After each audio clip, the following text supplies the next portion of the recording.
most of the people, I'm the founder of Curious Mind, but most of the people will remember me as the publisher of Inspire magazine. While the job title has changed, the fundamental of what I'm doing right now is no different. So the way I explain to people what I do is the distributor of inspirational stories. It was through print publication, and now I bring together people, inspirational figures, to share their life stories to young people. As Shirley explained, one of the projects that I do is the Youth Empowerment Summit. Last year it was called the Yes, whereby I put together all my network resources, people whom I know from Brunei as well as from abroad, to talk to young people like yourself, and hopefully to help stimulate a new way of thinking. So today I'm here to address all women, I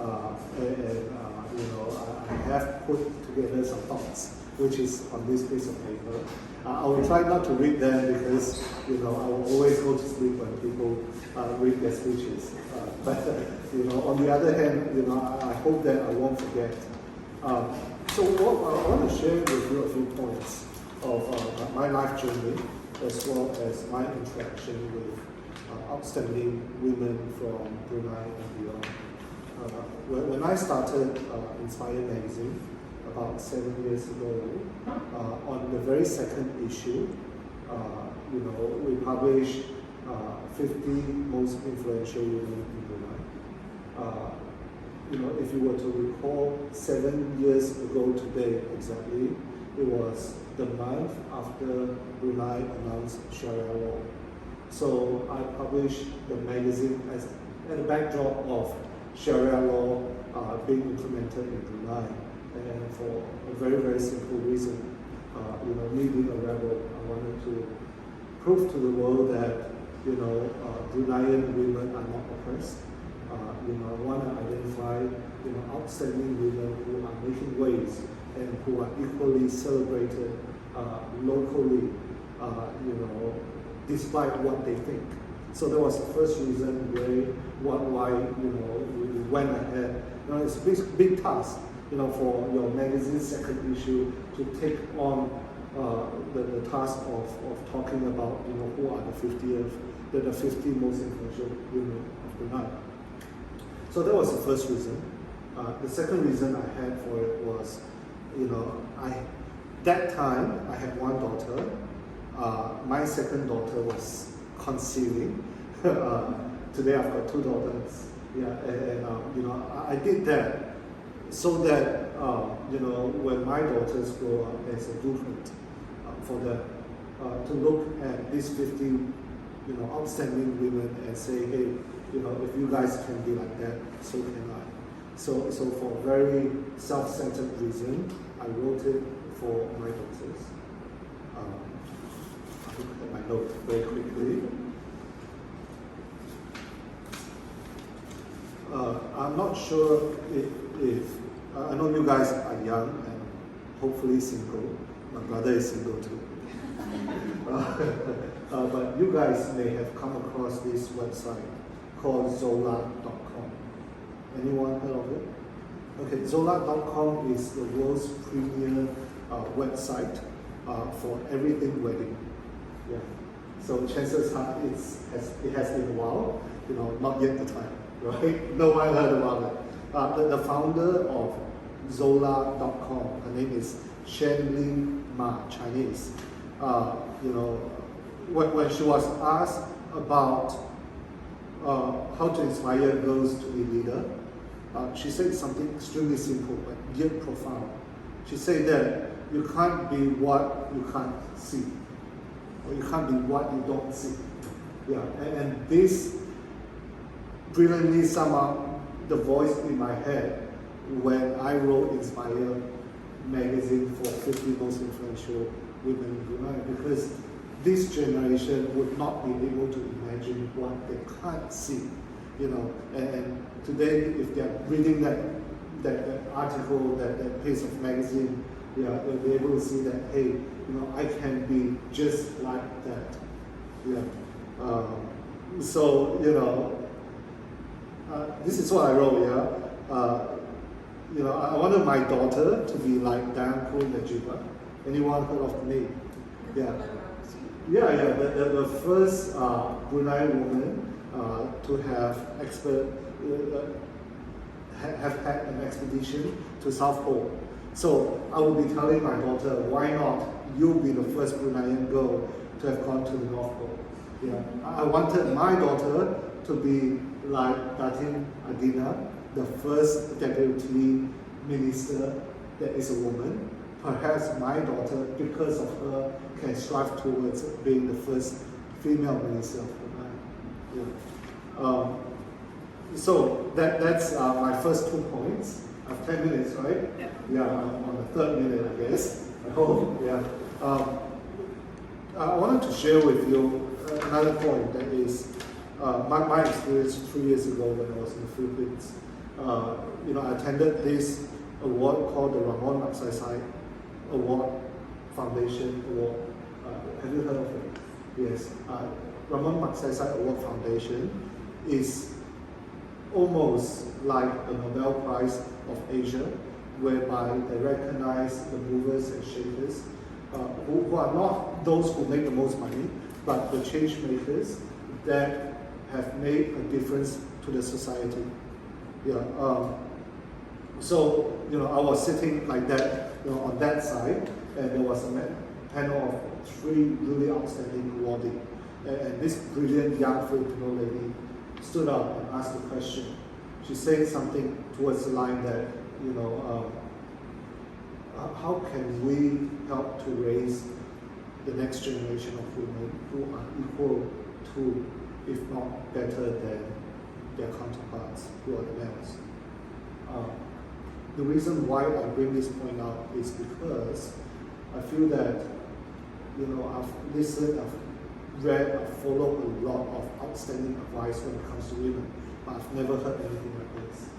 Yeah. So this lady in a wheelchair, her name is Miss Vo Thing Hong Yen from Vietnam, and this is what she said, something to the effect that, you know, it is hard to change the discrimination against women equality.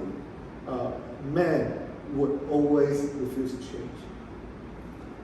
However, if you really want to promote the rights of women, you have to start by working with the young boys so that they can change their mindset.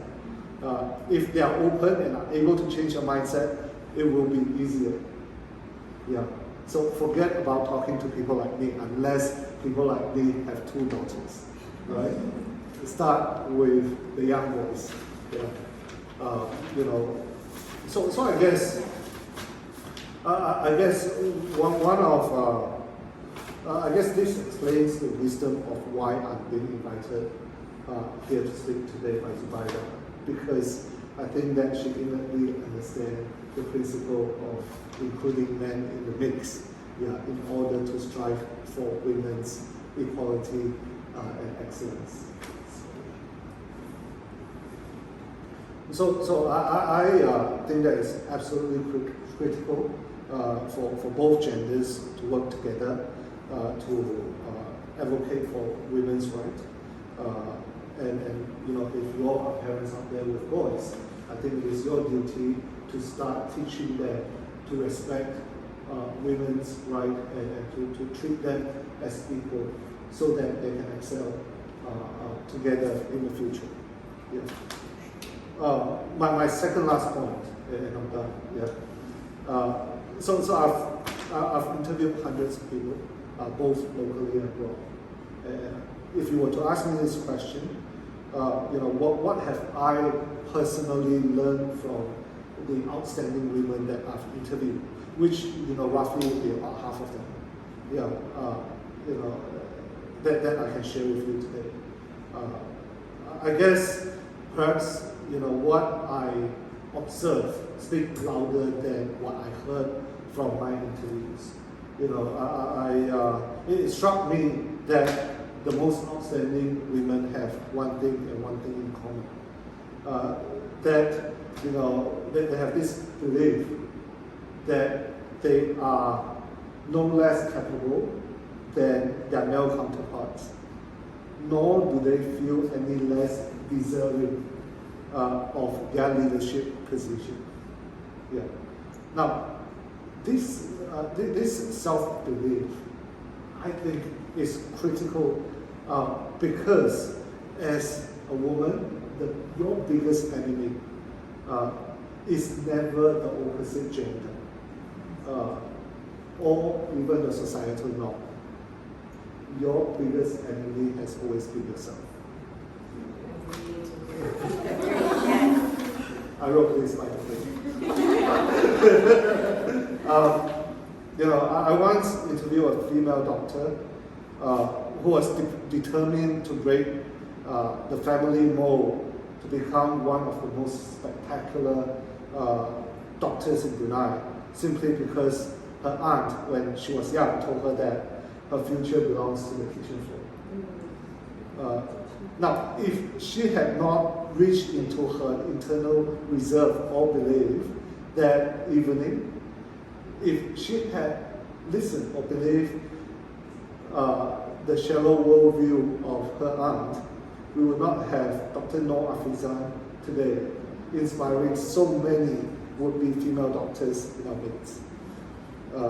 Now, as a male, the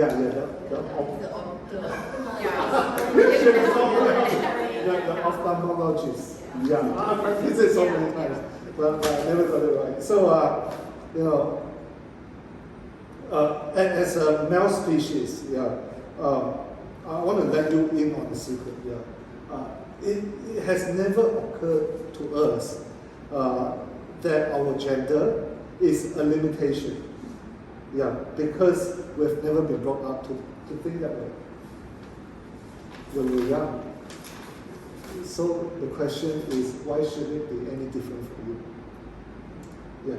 Now, we've just, you know, the world has just turned its corner with COVID-19.